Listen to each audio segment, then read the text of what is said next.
ഞാൻ എൻ്റെ ജീവിതത്തിലെ എല്ലാ അനുഗ്രഹങ്ങളും സൗഭാഗ്യങ്ങളും സാമ്പത്തിക പുരോഗതി ഉൾപ്പെടെ എല്ലാ ബറക്കത്തും ഫത്ഹാത്തുകളും നേടിയെടുത്തത് ഈ 7 ദിക്റുകളെ കൊണ്ടാണ്. ഈ 7 ദിക്റുകൾ ചൊല്ലിയത് മുതൽക്കാണ് എൻ്റെ ജീവിതത്തിൽ വലിയ ബറക്കത്തും സൗഭാഗ്യമൊക്കെ കടന്നു വന്നത്. അത്രമേൽ പവിത്രമേറിയ 7 ദിക്റുകളെക്കുറിച്ചാണ് നമ്മൾ ഇന്ന് സംസാരിക്കുന്നത്. ഈ 7 ദിക്റുകൾ ചൊല്ലിക്കഴിഞ്ഞാൽ നമ്മുടെ ജീവിതത്തിൽ നമ്മൾ അറിയാത്ത രൂപത്തിൽ ഖൈറിൻ്റെ, ബറക്കത്തിൻ്റെ, സമാധാനത്തിൻ്റെ, സന്തോഷത്തിൻ്റെ വാതായനങ്ങൾ നമുക്ക് മുമ്പേ മലർക്കെ തുറക്കപ്പെടും. അല്ലാഹു സുബ്ഹാനഹു വ തആല ഒരുപാട് ബറക്കത്തുകളും സന്തോഷങ്ങളും നമ്മുടെ ജീവിതത്തിലേക്ക് നൽകാൻ കാരണമാകുന്ന അതിവിശിഷ്ടമായ കിതാബുകളിൽ ഇമാമുമാർ പറഞ്ഞ, അവർ ചെയ്തിട്ട് അവർക്ക് പ്രതിഫലം ഫലവും ലഭിച്ച, റിസൾട്ട് ലഭിച്ച അതിവിശിഷ്ടമായ ആ 7 ദിക്റുകളെ കുറിച്ചാണ് നമ്മൾ ഇന്ന് സംസാരിക്കുന്നത്. ഇത് നമ്മൾ ഒരു വർഷം മുമ്പ് പറഞ്ഞതാണ്. പല ആളുകളും അത് ചെയ്യാൻ വേണ്ടി തീരുമാനിച്ചു. അൽഹംദുലില്ലാ, ഒരുപാട് ആളുകൾ ഇന്നും അതങ്ങനെ ചെയ്തുകൊണ്ടിരിക്കുകയാണ്. 7 ദിക്റുകൾ എന്ന് പറയുമ്പോൾ ഈ 7 ദിക്റുകൾ നിങ്ങൾ കേൾക്കുമ്പോൾ തന്നെ നിങ്ങൾക്ക് മനസ്സിലാക്കാൻ സാധിക്കും. മുത്തുനബി സല്ലല്ലാഹു അലൈഹി വസല്ലമ തങ്ങളെ അത്ഭുതങ്ങളുടെ കലവറയായി പറഞ്ഞു പരിചയപ്പെടുത്തിയ ആ 7 ദിക്റുകൾ എങ്ങനെയാണ് ചൊല്ലേണ്ടത്, എപ്പോഴാണ് ചൊല്ലേണ്ടത്, എങ്ങനെ ചൊല്ലിയാലാണ് നമുക്ക് പ്രതിഫലം ലഭിക്കുക, ആരാണിത് പറഞ്ഞത്, ആരൊക്കെയാണിത് പകർത്തിയത്, എല്ലാം നമുക്ക് കൃത്യമായി പഠിക്കാം. അല്ലാഹു സുബ്ഹാനഹു വ തആല കാര്യങ്ങൾ കൃത്യമായി പഠിക്കാനും അത് ജീവിതത്തിലേക്ക് ചേർത്ത് വെക്കാനുമുള്ള വലിയ തൗഫീഖ് നമുക്ക് നമ്മോട് ബന്ധപ്പെട്ട സകല ആളുകൾക്കും നൽകി അനുഗ്രഹിക്കുമാറാകട്ടെ എന്ന് ആത്മാർത്ഥമായി ദുആ ചെയ്യുകയാണ്. വിഷയത്തിലേക്ക് പ്രവേശിക്കുന്നതിൻ്റെ മുമ്പ് എല്ലാ ദിവസവും സൂചിപ്പിക്കാറുള്ളത് പോലെ തന്നെ നേരിട്ട് കാണാനുള്ള ഡേറ്റ് ചൊവ്വാഴ്ചകളിൽ മാത്രമാണ്. ചൊവ്വാഴ്ച നേരിട്ട് വരാൻ വേണ്ടി ബുക്ക് ചെയ്യാൻ വിളിക്കേണ്ടത് ഞായറാഴ്ച 10 മണിക്കാണ്. ഞായറാഴ്ച 10 മണിക്ക് വിളിച്ച് ബുക്ക് ചെയ്തതിൻ്റെ ശേഷം മാത്രമേ വരാവൂ എന്ന് ഓർമ്മപ്പെടുത്തുകയാണ്. പലരും ബുക്ക് ചെയ്യാതെ വരുന്നുണ്ട്. നമ്മൾ ഇത്തരം കാര്യങ്ങളും ഇതിൻ്റെ അപ്ഡേഷൻസൊക്കെ ഇൻസ്റ്റഗ്രാമിൽ അപ്ഡേറ്റ് ചെയ്യാറുണ്ട്. അതിൻ്റെ ലിങ്ക് ഡിസ്ക്രിപ്ഷനിൽ കൊടുത്തിട്ടുണ്ട്. ശനി ഞായർ ദിവസങ്ങളിൽ അവിടെ പോയിട്ട് നിങ്ങൾക്ക് നോക്കിയാൽ എന്നാണ് വിളിക്കേണ്ടത്, എപ്പോഴാണ് വരേണ്ടതെന്ന് കൃത്യമായ അപ്ഡേഷൻ അവിടെ ഉണ്ടാകും. ലിങ്ക് ഡിസ്ക്രിപ്ഷനിലുണ്ട്. അല്ലാഹു സുബ്ഹാനഹു വ തആല ഖൈറാത്തുകളിലേക്ക് സാധുക്കളായ നമ്മോട് ബന്ധപ്പെട്ട സകല ആളുകളെയും ചേർത്തി നമുക്ക് ഒരുപാട് ഖൈറുകളും ബറക്കത്തുകളും നേടിയെടുക്കാനും അത് കാരണമായിട്ട് വിജയിക്കുന്നവരുടെ കൂട്ടത്തിൽ ഉൾപ്പെടാനുമുള്ള തൗഫീഖ് നൽകി അനുഗ്രഹിക്കുമാറാകട്ടെ. നിങ്ങൾ നോക്കൂ, അല്ലാഹു സുബ്ഹാനഹു വ തആല നമുക്ക് നൽകിയ ഏറ്റവും വലിയ അനുഗ്രഹമാണ് റബ്ബ് സുബ്ഹാനഹു വ തആല നമ്മെ മുസ്ലിമാക്കി എന്നുള്ളത്. അള്ളാഹു നമ്മെ സൃഷ്ടിച്ചത് തന്നെ വമാ ഖലഖത്തുൽ ജിന്ന വൽ ഇൻസ ഇല്ലാ ലിയഅ്ബുദൂൻ, അള്ളാഹുവിന് ഇബാദത്ത് ചെയ്യാൻ വേണ്ടിയാണ്. അങ്ങനെ അള്ളാഹുവിന് ഇബാദത്ത് ചെയ്യുന്നതിൻ്റെ കൂട്ടത്തിൽ പ്രധാനമായി നമ്മൾ കൊണ്ടുവരുന്നതാണ് അള്ളാഹുവിന് ദിക്റ് ചെയ്യുക എന്നുള്ളത്. ആ ദിക്റുകളുടെ കൂട്ടത്തിൽ സവിശേഷമായ 7 ദിക്റുകൾ, അത് ഓരോ ദിവസം ഓരോന്ന് വീതം വെച്ച് ചൊല്ലേണ്ടതാണ്. അപ്പോൾ നമുക്ക് അത് പതിവാക്കാനോ അത് ജീവിതത്തിൽ ദായിമാക്കാനോ വലിയ പ്രയാസമുണ്ടാകില്ല. എന്നാൽ ഇത് ദായിമാക്കിയപ്പോഴാണെങ്കിലോ അത്ഭുതകരമാകുന്ന രൂപത്തിലുള്ള മാറ്റങ്ങൾ പലരുടെയും ജീവിതത്തിലുണ്ടായി. ഞാനിത് പറയുമ്പോൾ തന്നെ ഇത് കേൾക്കുന്നവരിൽ ഒരു വർഷം മുമ്പ് നമ്മളിത് പറഞ്ഞപ്പോൾ ഇത് കൃത്യമായി പഠിച്ചു മനസ്സിലാക്കി ഇത് എഴുതി വെച്ച് ഇതങ്ങനെ ചൊല്ലിക്കൊണ്ടിരിക്കുന്നവരുണ്ട്. അവരൊക്കെ അതിൻ്റെ റിസൾട്ട് അനുഭവിച്ചുകൊണ്ടിരിക്കുകയാണ്. നിങ്ങൾക്കും തന്നെ ഈ ദിക്റുകൾ കേൾക്കുമ്പോൾ ഇതിൻ്റെ അത്രയും മഹത്വം നിങ്ങൾക്ക് മനസ്സിലാക്കിയിട്ട് നിങ്ങൾക്ക് ചെയ്യാവുന്നതുമാണ്. മഹാന്മാരൊക്കെ ചെയ്തതാണ്, അവരുടെ ജീവിതത്തിൽ അത്ഭുതങ്ങൾ സംഭവിക്കാൻ കാരണമായതുമാണ്. ഈ ഒരു വിഷയം ഞാൻ പറഞ്ഞത് മഹാനരായ ഹുജ്ജത്തുൽ ഇസ്ലാം അബൂ ഹാമിദിനിൽ ഗസാലി റഹ്മത്തുള്ളാഹി അലൈഹി കൃത്യമായി രേഖപ്പെടുത്തി വച്ചതാണ്. മഹാൻ പറയുന്നുണ്ട്, ഖാലൽ ഇമാമുൽ ഗസാലി റഹ്മഹുല്ലാഹ്, മഹാനരായ ഇമാം ഗസാലി റഹിമഹുല്ലാഹ് മഹാനവറുകൾ പറയുന്നു, മാ ഹസല ലി അൽ ഫുതൂഹ് വൽ ബറക ഇല്ലാ ബിഹാദിഹിൽ ഔറാദ്, എനിക്കെൻ്റെ ജീവിതത്തിലേക്ക് ബറക്കത്തും എല്ലാ ഫത്ഹുകളും എല്ലാ ഫുതൂഹാത്തുകളും എല്ലാ ഖൈറിൻ്റെ അബ്വാബുകളും എൻ്റെ മുമ്പിൽ മലർക്കെ തുറക്കപ്പെട്ടത് ഇല്ലാ ബിഹാദിഹിൽ ഔറാദ്, ഈ ദിക്റുകളെ കൊണ്ടാണെന്ന് പറഞ്ഞ് മഹാനരായ ഹുജ്ജത്തുൽ ഇസ്ലാം അബൂ ഹാമിദിനിൽ ഗസാലി റഹ്മത്തുള്ളാഹി അലൈഹി കൃത്യമായി രേഖപ്പെടുത്തി വെച്ചതും മഹാനവർകൾ അവരവരുടെ ജീവിതത്തിൽ കൊണ്ടുവന്നതും മഹാനവർകൾ പറഞ്ഞതാണ്. ഈ വീഡിയോയുടെ തുടക്കത്തിൽ ഞാൻ പറഞ്ഞത്, എൻ്റെ ജീവിതത്തിലേക്ക് എല്ലാ അനുഗ്രഹങ്ങളും എല്ലാ സന്തോഷങ്ങളും സാമ്പത്തികമായ പുരോഗതിയും എൻ്റെ ജീവിതത്തിൽ ഞാൻ നേടിയെടുത്ത എല്ലാ കാര്യങ്ങളും നേടിയെടുത്തത് ഈ ദിക്റുകളെ കൊണ്ടാണെന്ന് മഹാനരായ ഗസാലി ഇമാം പറഞ്ഞതാണ്. ആ ഗസാലി ഇമാമിന് ആ വലിയ ബറക്കത്ത് ലഭിക്കാൻ കാരണമായിട്ടുണ്ടെങ്കിൽ എൻ്റെ പ്രിയമുള്ള മുഅ്മിനീങ്ങളെ, നാമും ചോദിച്ചാൽ നാമം ചൊല്ലിയാൽ റബ്ബ് സുബ്ഹാനഹു വ തആല നമുക്ക് നൽകും എന്നുള്ളത് തീർച്ചയാണ്.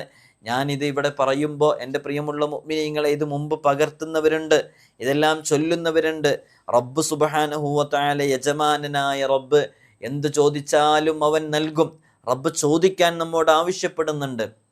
ഉദ്ഉനി അസ്തജിബ് ലക്കും, നിങ്ങൾ ചോദിക്കുവിൻ എന്നോട്, ഞാൻ നിങ്ങൾക്ക് നൽകും എന്ന് അല്ലാഹു സുബ്ഹാനഹു വ തആല വിശുദ്ധ ഖുർആനിലൂടെ പറയുന്നുണ്ട്. ചില ആളുകളൊക്കെ ചിലപ്പോൾ പറയാറുണ്ട്, ഉസ്താദെ, അള്ളാഹ്ക്ക് അറിയാലോ നമ്മുടെ പ്രയാസങ്ങൾ, ഞാൻ ബുദ്ധിമുട്ടുന്നത് അള്ളാഹ് കാണുന്നുണ്ടല്ലോ, അള്ളാഹു അറിയുന്നുണ്ടല്ലോ, അള്ളാഹ് എനിക്ക് നൽകിക്കോളും എന്ന് കരുതിയിട്ട് ചോദ്യം അതിനെ അവഗണിക്കുന്നവരുണ്ട്. അത് ശരിയായ നിലപാടല്ല. നിങ്ങൾ ആദം നബി അലൈഹി സ്വലാത്തു വസ്സലാം മുതൽ ഇങ്ങോട്ട് അഷ്റഫുൽ ഖൽഖ് മുഹമ്മദുർ റസൂലുള്ളാഹി സ്വല്ലല്ലാഹു അലൈഹി വസല്ലമ തങ്ങൾ വരെയുള്ള സകല അമ്പിയാക്കളെയും എടുത്തു നോക്കൂ. അവരവരുടെ ജീവിതത്തിൽ അവരനുഭവിച്ചിരുന്ന ഓരോ പ്രതിസന്ധികൾക്കും പ്രയാസങ്ങൾക്കും ബുദ്ധിമുട്ടുകൾക്കും ആ അമ്പിയാ മുഴുവനും അള്ളാഹുവിനോട് നിരന്തരം ചോദിച്ചുകൊണ്ടേയിരുന്നു. അവിടുന്ന് അതിനുശേഷം സ്വഹാബാക്കള്, അതേപോലെ തന്നെ താബിഉകള്, തബഉ താബിഉകള്, മദ്ഹബിൻ്റെ ഇമാമുകള്, അങ്ങനെ കടന്നു വരുന്ന മശായിഖുമാർ, അള്ളാഹുവിലേക്ക് അടുത്ത് ജീവിക്കുന്ന സൂഫി ചക്രവാളങ്ങളിൽ വിരാജിക്കുന്ന വലിയ വലിയ ഔലിയാക്കളൊക്കെ അള്ളാഹുവിനോട് ചോദിച്ചുകൊണ്ടേയിരുന്നു. അങ്ങനെ ധാരാളം ചോദിച്ചപ്പോൾ അള്ളാഹു സുബ്ഹാനഹു വ തആല അവർക്ക് നൽകി. ഇനി ഞാൻ ഈ ശബ്ദം കേൾക്കുന്ന എൻ്റെ പ്രിയപ്പെട്ട ഉമ്മമാരോട് ഉപ്പമാരോട് ചോദിക്കട്ടെ, നമ്മളൊക്കെ അമ്പിയാക്കൾ ചോദിച്ചതുപോലെ, ഔലിയാക്കൾ ചോദിച്ചതുപോലെ ചോദിക്കാറുണ്ടോ അള്ളാഹുവിനോട്? അങ്ങനെ നമ്മൾ ചോദിക്കാറുണ്ടോ? അവർക്കൊന്നും യഥാർത്ഥത്തിൽ അങ്ങനെ പോലും ചോദിക്കേണ്ട ആവശ്യമില്ല. കാരണം അള്ളാഹു നിയോഗിച്ച അമ്പിയാക്കൾ എന്ന് പറയുമ്പോൾ അവരുടെ കാര്യങ്ങളിലൊക്കെ അള്ളാഹു പ്രത്യേകമായിട്ട് ഇടപെടും. എന്നിട്ടും എത്രയാണ് അവർ ചോദിച്ചത്? നമുക്ക് മഹാനരായ അയ്യൂബ് നബി അലൈഹി സ്വലാത്തു വസ്സലാമിനെ കുറിച്ച് അറിയൂലേ? മഹാനരായ അയ്യൂബ് നബി അലൈഹി സ്വലാത്തു വസ്സലാമിന് വലിയ രോഗങ്ങൾ ഉണ്ടായിരുന്നു. ആ രോഗങ്ങളിൽ നിന്ന് ശിഫ ലഭിക്കാൻ വേണ്ടിയിട്ട് മഹാനരായ അയ്യൂബ് നബി അലൈഹി സ്വലാത്തു വസ്സലാം അള്ളാഹുവിനോട് എത്രയാണ് ദുആ ചെയ്തത്. നന്നായി അങ്ങ് ദുആ ചെയ്തപ്പോൾ ആ ദുആ വിശുദ്ധ ഖുർആനിലില്ലേ പ്രിയമുള്ളവരെ? അങ്ങനെ ദുആ ചെയ്ത് നേടിയെടുത്തതാണ് ഷിഫാ. അങ്ങനെ നിങ്ങൾ നോക്കൂ, മഹാനരായ യാഖൂബ് നബി അലൈഹി സ്വലാത്തു വസ്സലാം, അതേപോലെ തന്നെ യൂസുഫ് നബി അലൈഹി സ്വലാത്തു വസ്സലാം, സക്കരിയ നബി അലൈഹി സ്വലാത്തു വസ്സലാം, ഇങ്ങനെ നോക്കിയാൽ എല്ലാ അമ്പിയാവും അല്ലാഹു സുബ്ഹാനഹു വ തആലയോട് നിരന്തരം ചോദിച്ചുകൊണ്ടേയിരുന്നു. യാഖൂബ് നബി അലൈഹി സ്വലാത്തു വസ്സലാമൊക്കെ കരഞ്ഞു ചോദിച്ചു. കരഞ്ഞു കലങ്ങിയ കണ്ണുകൾ കാരണം യാഖൂബ് നബി അലൈഹി സ്വലാത്തു വസ്സലാമിൻ്റെ കാഴ്ചശക്തി വരെ നഷ്ടപ്പെട്ടില്ലേ? അങ്ങനെ യാഖൂബ് നബി അലൈഹി സ്വലാത്തു വസ്സലാം അള്ളാഹുവിനോട് ചോദിച്ചപ്പോൾ അള്ളാഹു നൽകി. അവരൊന്നും കരുതിയില്ല നമ്മളൊക്കെ കരുതുന്നത് പോലെ, അള്ളാൻ്റെ പ്രയാസം കാണുന്നുണ്ട്, അള്ളാഹു എൻ്റെ ബുദ്ധിമുട്ട് കാണുന്നുണ്ട്, അള്ളാഹ് എനിക്ക് നൽകിക്കോളും എന്ന് കരുതി അവരിരുന്നില്ല. നമ്മളും അതുപോലെ തന്നെയാണ്. നമ്മൾ അള്ളാഹിനോട് ചോദിക്കണം. മഹാനരായ സക്കരിയ അലൈഹി സ്വലാത്തു വസ്സലാം എത്ര തവണയാണ് അള്ളാഹുവിനോട് ചോദിച്ചത്? കയ്യും കണക്കുമില്ലാതെ ചോദിച്ചു. നമ്മുടെ ഹബീബായ സ്വല്ലല്ലാഹു അലൈഹി വസല്ലമ തങ്ങള് അള്ളാഹുവിൻ്റെ മുമ്പിൽ എത്ര തവണയാ സുജൂദിലായി പല വിഷയങ്ങളും ചോദിച്ചത്? കണ്ണുനീരിലായി ചോദിച്ചു. ബദറിൻ്റെ രണാങ്കണത്തിൽ മുത്തുനബി സ്വല്ലല്ലാഹു അലൈഹി വസല്ലമ തങ്ങളെ യുദ്ധത്തിന് തയ്യാറായി നിന്നപ്പോൾ ശത്രുക്കൾ 1000-ലധികം ശത്രുക്കളുണ്ട്. മല്ലരാണ്, ശക്തിയുള്ളവരാണ്, ആയുധങ്ങളുള്ളവരാണ്, ഒട്ടകങ്ങളും കുതിരകളും കൂടുതൽ അവരുടെ കയ്യിലാണ്. വരുന്ന വഴിയിലൊക്കെ അവർ 10-20 ഒട്ടകങ്ങളെ അറുത്ത് മാംസം ഭക്ഷിച്ച് ആരോഗ്യ ദൃഢഗാഠരായിട്ടാണ് വന്നിട്ടുള്ളത്. മുസ്ലിമീങ്ങളുടെ പക്ഷത്ത് നോമ്പനുഷ്ഠിച്ച് അവശരായ പാവപ്പെട്ട അങ്ങേയറ്റം ക്ഷീണിച്ചവശരായ സ്വഹാബാക്കളാണ്. അവരുടെ കൂട്ടത്തിൽ പരിഹാസത്തോടുകൂടെ പറഞ്ഞില്ലേ, ഞങ്ങളൊന്ന് ഒന്നിച്ച് മൂത്രമൊഴിച്ചാൽ ഒലിച്ചു പോകുന്ന അത്രമേൽ മാത്രമേ നിങ്ങളുള്ളൂ എന്ന് പറഞ്ഞ് പരിഹാസ്യത്തോടുകൂടെ പറഞ്ഞവരുടെ മുമ്പിൽ എങ്ങനെയാണ് ആ വിജയം സാധ്യമായത്? ബദറിൻ്റെ യുദ്ധം നടക്കുന്ന തലേരാത്രിയിൽ അള്ളാഹുവിൻ്റെ ഹബീബ് സ്വല്ലല്ലാഹു അലൈഹി വസല്ലമ തങ്ങള് വിറയാർന്ന കരങ്ങൾ, നിറയാർന്ന കണ്ണുകൾ റബ്ബിൻ്റെ സമക്ഷത്തിലേക്ക് ഉയർത്തി അങ്ങ് ദുആ ചെയ്തു. അല്ലാഹുമ്മ ഇൻ തുഹ്ലിക് ഹാദിഹിൽ ഇസാബ, അല്ലാഹുവേ ഈ കൊച്ചു സംഘത്തെ നീ പരാജയപ്പെടുത്തി കളഞ്ഞാൽ ഫലാ തുഅബദു ഫിൽ അർളി അബദാ, പിന്നെ ഈ ഭൂമി മണ്ണിൽ നിന്നെ ആരാധിക്കാൻ ഒരാളും ഉണ്ടാകില്ല എന്ന് പറഞ്ഞ് ദുആ ചെയ്തപ്പോൾ അല്ലാഹു സുബ്ഹാനഹു വ തആല മലക്കുകളെ ഇറക്കി അങ്ങ് സഹായിച്ചു. എന്തേ? ഹബീബായ സ്വല്ലല്ലാഹു അലൈഹി വസല്ലമ തങ്ങൾക്ക് വിശ്രമിച്ചാൽ മതിയായിരുന്നില്ലേ? ഹബീബായ തങ്ങൾക്ക് റെസ്റ്റ് എടുത്താൽ മതിയായിരുന്നില്ലേ? പക്ഷേ മുത്തുനബി തങ്ങൾ അള്ളാഹുവിനോട് ചോദിച്ചു കൊണ്ടേയിരുന്നു. നമുക്കാണ് പ്രിയമുള്ളവരെ ചോദിക്കാൻ മടി. അതുകൊണ്ട് അള്ളാഹുവിനോട് ചോദിക്കുക, നന്നായിട്ട് ചോദിക്കുക. ഇത് കേൾക്കുന്നവരുടെ കൂട്ടത്തിൽ മാരകമായ രോഗങ്ങളെ കൊണ്ട് പ്രയാസപ്പെടുന്നവരുണ്ട്, ലക്ഷങ്ങൾ കടബാധ്യതയുള്ളവരുണ്ട്, വിവാഹപ്രായമെത്തിയിട്ട് അനുയോജ്യരായ ഇണകൾ ലഭിക്കാത്തതിൻ്റെ പേരിൽ മക്കളെ വിഷയത്തിൽ പ്രയാസപ്പെടുന്നവർ, സ്വന്തം വിഷയത്തിൽ പ്രയാസപ്പെടുന്നവരുണ്ട്, വീടില്ലാത്ത എത്രയോ ആളുകൾ വർഷങ്ങളായി വാടകയ്ക്ക് കഴിയുന്നവരുണ്ട്. അങ്ങനെ നോക്കിയാൽ ജീവിതത്തിൽ ഓരോ പ്രതിസന്ധികളെയും തരണം ചെയ്യുന്ന എത്രയോ കുടുംബങ്ങളുണ്ട്. നിങ്ങളോടൊക്കെ പറയാനുള്ളത്, എന്നോട് സ്വയം നിങ്ങളോടുമൊക്കെ പറയാനുള്ളത്, അള്ളാഹുവിൻ്റെ മുമ്പിൽ നമ്മുടെ വിഷയങ്ങൾ ചോദിച്ചുകൊണ്ടേയിരിക്കുക. പരമകാരുണികനും കരുണക്കടലുമായ റബ്ബ് സുബ്ഹാനഹു വ തആല അവൻ നമ്മെക്കുറിച്ച് കൃത്യമായി അറിയുന്നവനാണ്, അവൻ നൽകും എന്നുള്ളത് ഉറപ്പാണ്. നമ്മളിവിടെ പറയുന്ന ഓരോ അമലുകളും നിങ്ങൾക്കൊക്കെ അറിയാം. ഒന്നുകിൽ നമ്മൾ പറയൽ വിശുദ്ധ ഖുർആനാണ്, അല്ലെങ്കിൽ നമ്മൾ പറയൽ ഖുർആനിലെ ഓരോ ആയത്തുകളുണ്ട്, ഷിഫായിൻ്റെ ആയത്തുകൾ, ഹിഫ്ലിൻ്റെ ആയത്തുകൾ, ബറക്കത്തിൻ്റെ ആയത്തുകൾ, വിശുദ്ധ ഖുർആനിലെ വളരെ ശ്രേഷ്ഠമേറിയിട്ടുള്ള കാവലിനുള്ള ആയത്തുകൾ, ഇങ്ങനെയുള്ള ഒരുപാട് ആയത്തുകളാണ് നമ്മൾ സാധാരണ പലരും വരുമ്പോൾ നമ്മൾ പറഞ്ഞു കൊടുക്കാറുള്ളത്. അല്ലെങ്കിൽ പിന്നെ നമ്മൾ പറഞ്ഞു കൊടുക്കാറുള്ളത് ഹദീസിലെ വചനങ്ങളാണ്. അതെങ്ങനെ? നിങ്ങളിപ്പോൾ കടമുണ്ട് എന്ന് പറയുമ്പോൾ നബി സല്ലല്ലാഹു അലൈഹി വസല്ലം തങ്ങളുടെ അടുക്കൽ സ്വഹാബാക്കൾ വന്നിട്ട് കടമുണ്ട് എന്ന് പറഞ്ഞാൽ എന്താണോ നബി തങ്ങൾ ആ സ്വഹാബിക്ക് പറഞ്ഞു കൊടുത്തത് അതാണ് നമ്മൾ പറഞ്ഞു തരാറുള്ളത്. എനിക്ക് വലിയ പ്രയാസമുണ്ട് എന്ന് സ്വഹാബാക്കൾ നബിതങ്ങളോട് പറഞ്ഞു കൊടുക്കുമ്പോൾ നബിതങ്ങൾ സ്വഹാബാക്കൾക്ക് പറഞ്ഞു കൊടുത്ത ദുആ, ദിക്ർ, ഇങ്ങനെയുള്ള വിഷയങ്ങൾ ഇതാണ് നമ്മൾ പറയാറുള്ളത്. അപ്പം നബിതങ്ങൾ പറഞ്ഞതാണ്, അതിനത്രയും മഹത്വവും ഫലവും ഉണ്ടാവും. അതുകൊണ്ടാണ് പെട്ടെന്ന് റിസൾട്ട് കിട്ടുന്നത്. ഓരോ ദിവസവും നിങ്ങൾ ചെയ്യുന്ന വീഡിയോസിന് താഴെ നോക്കൂ, എത്ര ആളുകൾ അനുഭവങ്ങൾ റിസൾട്ടുകളും പറഞ്ഞുകൊണ്ടിരിക്കുന്നത്. എന്തുകൊണ്ടാണ്? നമ്മുടെ മഹത്വമല്ല, നമ്മുടെ പവറല്ല, എപ്പോഴും പറയാറുള്ളതാണ്. അത് നമ്മൾ നിങ്ങളോട് ചൊല്ലാൻ വേണ്ടി പറയുകയാണ്. നിങ്ങളത് ചൊല്ലിക്കൊണ്ടിരിക്കുകയാണ്. ഇപ്പം നമ്മൾ ഇമാം ഗസാലി തങ്ങൾ ചൊല്ലിയ ആ 7 ദിക്റുകൾ നമ്മളിങ്ങനെ പറയാൻ നിൽക്കില്ലേ, ഇത് നിങ്ങൾ ചൊല്ലുകയാണ്, വേറെ ആരും ചൊല്ലിത്തരില്ല. നിങ്ങൾ ചൊല്ലുമ്പോൾ നിങ്ങളുടെ ഹൃദയം ശുദ്ധിയാകുന്നു, അള്ളാഹുവിൻ്റെ ഒരു പ്രത്യേകമായിട്ടുള്ള നോട്ടം നിങ്ങളിലേക്ക് എത്തുന്നു. അത് കാരണമായിട്ട് നിങ്ങൾ വലിയ ബറക്കത്തിലേക്ക് എത്താൻ കാരണമാകുന്നു. അങ്ങനെ ഒന്നുകിൽ നമ്മൾ ഖുർആൻ ഇവിടെ പറയും, അല്ല എന്നുണ്ടെങ്കിൽ നമ്മൾ ഹദീസ് പറയും, അല്ലെങ്കിൽ നമ്മൾ അള്ളാഹുവിൻ്റെ അതിവിശിഷ്ടമായ അസ്മാഉൽ ഹുസ്നയിലെ അതിവിശിഷ്ടമായ ചില ഇസ്മുകളുണ്ട്. മഹാന്മാർ പറഞ്ഞിട്ടുണ്ട്, ഈ ഇസ്മ അത് നിൻ്റെ മക്കൾ നന്നാവാൻ വേണ്ടിയിട്ട് നിനക്ക് ഉപയോഗിക്കാം. മഹാന്മാർ പറഞ്ഞിട്ടുണ്ട്, ഈ ഇസ്മ കളഞ്ഞുപോയ വസ്തു തിരിച്ചു ലഭിക്കാൻ നീ ചൊല്ലിയാൽ മതി. മഹാന്മാർ പറഞ്ഞിട്ടുണ്ട്, നിൻ്റെ രോഗം ശിഫയാകാൻ ഈ ഇസ്മു മതി. വൈവാഹിക ജീവിതത്തിലേക്ക് പ്രവേശിച്ച് മക്കളില്ലാതെ പ്രയാസപ്പെടുന്നവർക്ക് ഈ ഇസ്മു ചൊല്ലിയാൽ മതി. ചില മഹാന്മാരൊക്കെ ചില ആളുകളുടെ പേര് പറഞ്ഞിട്ടുണ്ട്. അപ്പോൾ സ്വാലിഹ് എന്ന് പറയുന്ന പേരുള്ളയാൾക്ക് ലത്തീഫ് എന്ന് പറയുന്ന ഇസ്മ ചൊല്ലാമെന്ന് ചില മഹാന്മാർ പറഞ്ഞിട്ടുണ്ട്. അങ്ങനെ ചില പേര് പറഞ്ഞ ആ പേരിനോട് യോജിക്കുന്ന ഇസ്മുകൾ ചൊല്ലാൻ വേണ്ടിയിട്ടൊക്കെ മഹാന്മാർ പറഞ്ഞിട്ടുണ്ട്. അങ്ങനെ ഒന്നുകിൽ നമ്മൾ ഖുർആൻ ഇവിടെ പരിഹാരമായിട്ട് നൽകും, അല്ലെങ്കിൽ നമ്മൾ ഹദീസ് പരിഹാരമായിട്ട് നൽകും, അല്ലെങ്കിൽ നമ്മൾ അസ്മാഉൽ ഹുസ്നയിലെ ചില ഇസ്മുകൾ നമ്മൾ പരിഹാരമായിട്ട് നൽകും, അല്ലെങ്കിൽ നമ്മൾ മുജറബാത്തിൻ്റെ ഗ്രന്ഥങ്ങളിൽ മഹാന്മാർ ചെയ്തു ഫലം കിട്ടിയ അമലുകൾ എന്ന് പറഞ്ഞ അമലുകളുണ്ട്. അതിനാണ് മുജറബ് എന്ന് പറയുക. മുജറബുൻ സഹീഹുൻ എന്ന് പല സന്ദർഭങ്ങളിലും പല അമലുകളും പറഞ്ഞതിന് ശേഷം പറയുന്നതായിട്ട് കാണാം. അവിടെയുള്ള വളരെ പ്രധാനപ്പെട്ട ചില അമലുകളുണ്ട്. അത്തരം അമലുകൾ നമ്മൾ പറയും. അപ്പോൾ അതൊക്കെ ഇങ്ങനെ ചെയ്യുമ്പോൾ ആത്മാർത്ഥമായിട്ട് അള്ളാഹുവിനോട് ചോദിക്കുമ്പോൾ അള്ളാഹു നമുക്കതിന് മറുപടി നൽകുകയാണ്. നമുക്ക് ആ 7 ദിക്റുകളിലേക്ക് വരാം.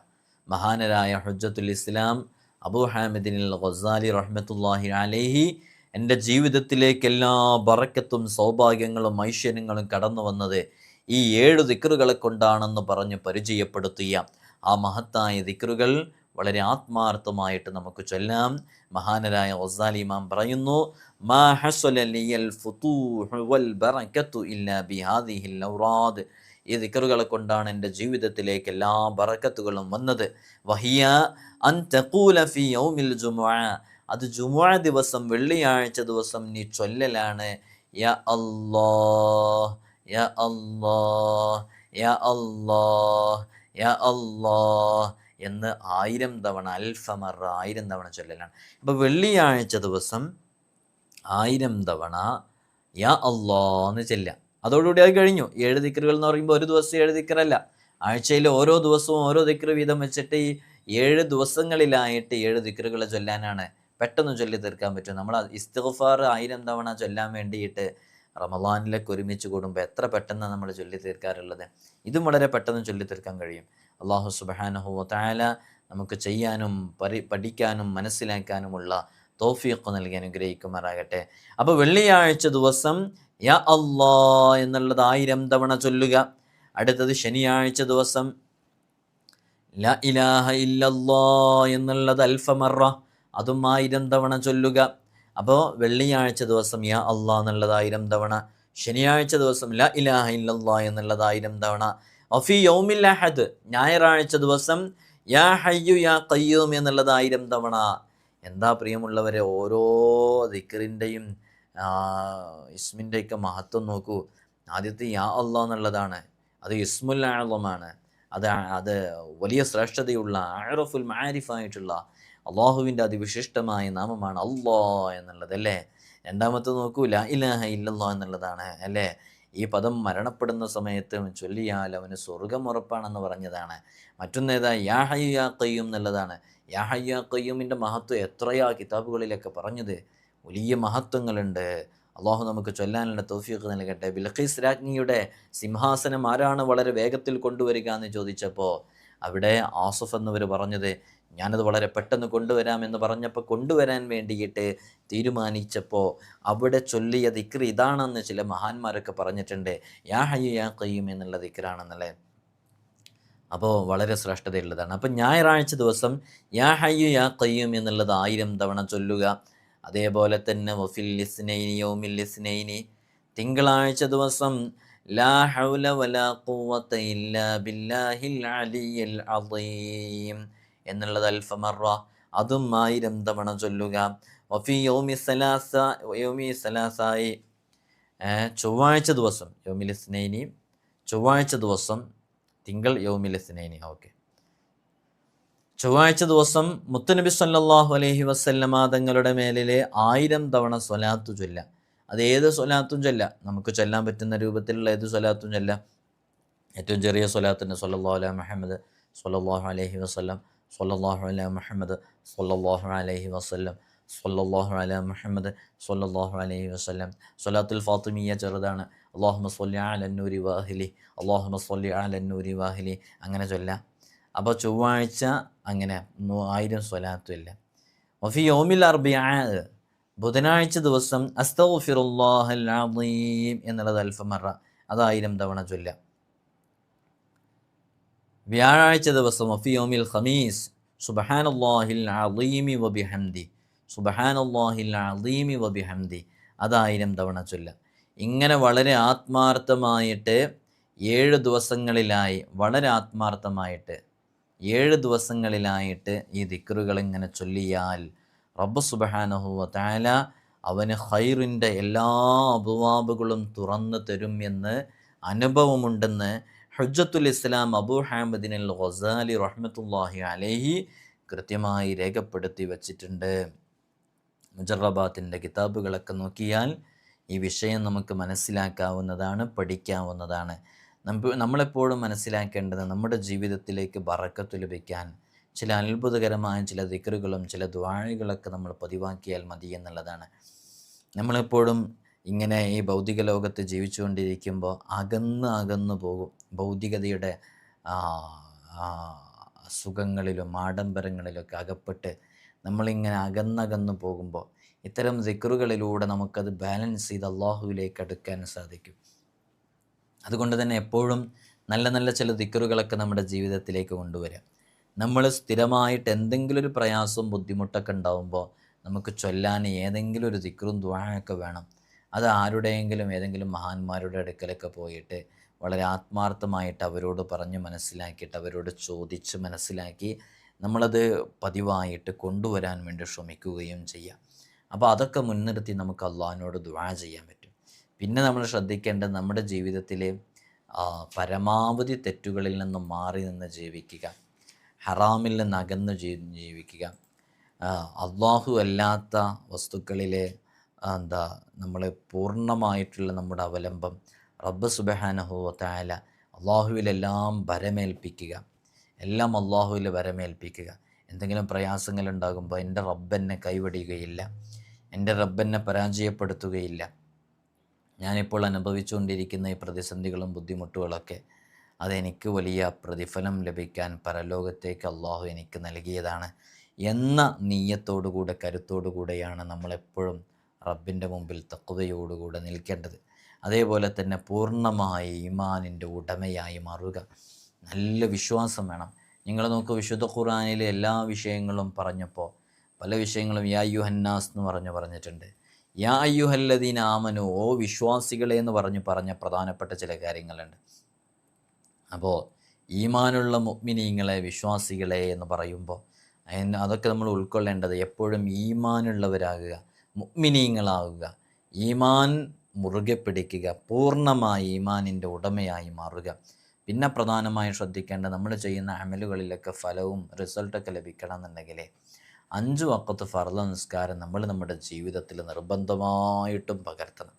അതൊരു കാരണവശാലും അതിലൊരു ഒരു അമാന്തതയും ഒരു അലസതയും ഒരു അലംഭാവവും ഉണ്ടാകാൻ പാടില്ല. അതേതു തിരക്കുകൾക്കിടയിലാണെങ്കിലും 5 വഖത്ത് ഫർള് നിസ്കാരം നമ്മുടെ ജീവിതത്തിലേക്ക് ചേർത്ത് വെക്കണം. നിസ്കാരം ഖളാ ഇല്ലാതെ നിർവഹിക്കുന്നവരാകണം.